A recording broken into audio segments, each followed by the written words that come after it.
Hi friend, তোমরা কেমন আছো? আশা করি ভালো আছো। তো দেখো, আজকে আরও একটা নতুন ভিডিও নিয়ে চলে এলাম তোমাদের সাথে। তো আজকে আর বাড়িতে ঘরে রান্নাবাড়ি নয়, আজকে ঘুরতে যাওয়ার পালা, মার্কেটিং করতে যাব। যাই হোক, তোমাদেরকেও নিয়ে যাব। তো তোমরা বন্ধুরা আমার ভিডিওটি দেখতে থাকো। আর আমি কোথায় যাচ্ছি আমার সাথে চলো যাওয়া যাক। তো আমি রেডি, বেরিয়ে পড়লাম আমার হাজব্যান্ডের সাথে।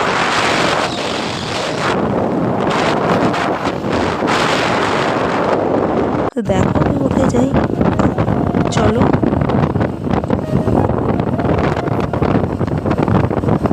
তো দেখো ট্রেন যাচ্ছে। এটি একটি বড় school, Delhi world public school. এই স্কুলটি খুবই ভালো, জানি। যাই হোক, শোনা খুব ভালো, পড়াশোনা খুব ভালো হয়। তো আমি যেখানে আসতে চেয়েছিলাম সেখানে চলে এসেছি, পৌঁছে গেছি। ভিডিওটি আগে থেকে শুরু করতে পারিনি। যাই হোক, আমি এখানে শাড়ি দেখছি। তো তোমাদের দেখো, তোমরাও দেখতে পারবে। তোমাদের যদি কারো কালেকশন পছন্দ হয়ে থাকে, এখানে আমার রিভিউ দেওয়া হয়ে গেল দোকানে, তাহলে তোমরা আমাকে বলতে পারো। তো আমি এক বিয়েবাড়ির আর কি বেনারসি নিতে এসেছি। দোকানেরই মাল নিব, তবে দোকানে নিব বলতে নিজস্বর মধ্যেই। তো আমাকে যে সমস্ত কালারের কথা বলেছিল সেই কালারটা আমার কাছে ছিল না। যাই হোক, তো আমি যেখান থেকে শাড়ি কিনি দোকানের জন্য, সেখান থেকে আমি সেই কালারটাই ওকে এনে দেব। তো আমি এখানে দেখো, ওরা গেলে তো হোলসেলে এক এক পিস দেবে না। যাই হোক, আমি গেলে তো এক পিস তো পাবো। সেই কারণে আমি আমার মতো করে পছন্দ করে নিয়ে যাব। আমাকে কালার বলে দিছিল, তো আমাকে যেই কালারটা বলে দিছিল সেই কালারটা তো পাচ্ছিলাম না। যাই হোক, অন্য কালার দেখছিলাম, প্রচুর বেনারসি দেখেছি। তো দেখো লাস্ট কোনটা নিই সেটা দেখো, তোমরাও দেখতে পারবে। তো এখানে কিছু সিল্কের শাড়িও নিয়ে নিচ্ছিলাম, কারণ বিয়েবাড়িতে শুধু তো বইয়ের জন্য শাড়ি নেবো সেটা না, আরও থাকে অনেকে, মা, জেঠিমা, কাকিমা, তো সবার জন্য। তো এখানে পর্দা ছিল জানলার, তো জানলার পর্দাগুলো দেখছিলাম। তারপরে আবার বেনারসি দেখতে চলে এলাম, মানে আরও অনেক কালার দেখতে হবে, কারণ একটা দেখলেই তো পছন্দ হবে না না। আর সেখানে তো প্রচুর ভ্যারাইটি থাকে, বড় হোলসেলার দোকান। তো এখানে কালার দেখছিলাম, লাল, নীল, বেগুনি, এই সমস্ত কালার চলবে না। যাই হোক, আমাকে যেটা বলেছে আর কি, নিবে না সে সমস্ত কালার। তো আমাকে সি গ্রিনের মধ্যে বলেছিল, সি গ্রিনটা পাচ্ছিলাম না। তো লাস্টে বলেছিল পিঙ্কের মধ্যে হলেও হবে। তো এখানে পিঙ্কের কিছু কালেকশন দেখিয়েছিল আমাকে। তো পিঙ্কের কালেকশনের মধ্যে তোমার এই সমস্ত তিনটে পিঙ্ক প্রচুর ছিল, তবে আমার আর কি তিনটে কালারের ডিজাইন বা কালারের মধ্যে আমি চয়েস করছিলাম। তো লাস্টে আমার এগুলোও পছন্দ হচ্ছিল না। আমার লাস্টে কি আমাকে প্রথমে এক এই যে গ্রিন শাড়িটা দেখছো, এটা আমার খুবই ভালো লেগেছে। জানি না মোবাইলে কালারটা একটু কেমন দেখাচ্ছে, তবে অরিজিনালি খুবই সুন্দর। তো আমার খুবই পছন্দ হয়েছে। আর যে পরবে সে মানে টুকটুকা ফর্সাই।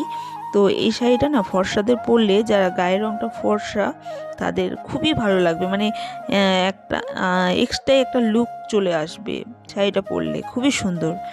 তো দেখো, এখানে বাচ্চার শাড়িও দেখাচ্ছিল বলতে আমি দেখেছিলাম।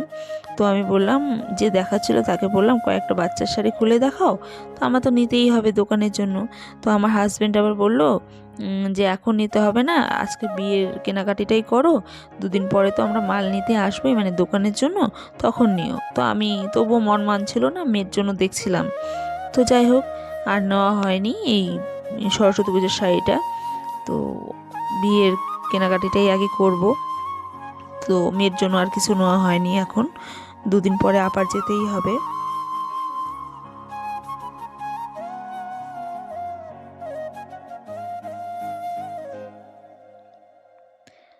কি সুন্দর না বাচ্চাদের শাড়িগুলো!